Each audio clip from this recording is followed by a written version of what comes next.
When you bring up the word money, most of us kind of go blank-faced. We want to reach for a stress ball. You can just sense that it's uncomfortable to talk about it because we're almost reminded of all the bills stacking up and all of our expenses, and we spent too much on TikTok shop this week, and the reality hits and we kind of don't want to talk about it, don't bring it up.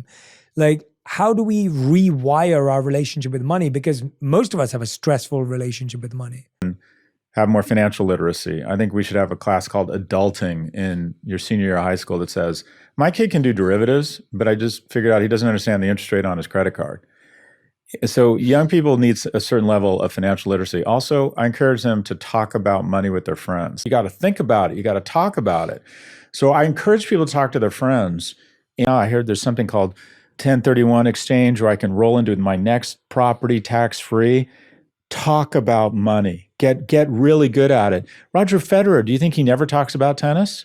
Talks about it all the goddamn time. Do you want to be great at money? Most people say, yeah, I want to be great at money. Is anybody great at anything?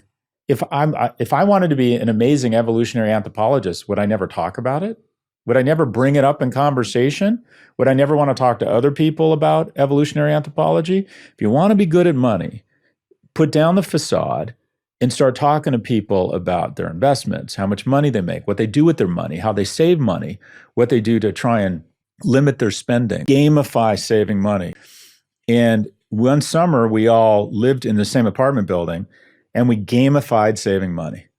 And we had a whiteboard and we literally made a game out of it. In the summer of 1985, I survived for 12 weeks on $78 a week, including rent.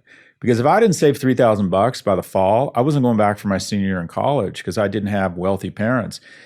And if you can gamify saving money with a partner, especially a romantic partner that you can be totally transparent with, can we save $5,000 or $7,000 this year together? And it's going to be $8,000 next year, and then it's going to be $9,000. But going back to your original question, talk about it, understand it. If you want to be good at it, you got to get literate at it. And you want to bring it up with your friends, and you're going to start learning. I spend 4 hours a week probably talking to other people about my economic well-being. You're the average of your 5 friends. But what's more interesting is one of those 5 people will be more economically secure, much more economically secure than the other 4, despite not making a lot more money. You want to know those behaviors and those characteristics, and you want to model that person.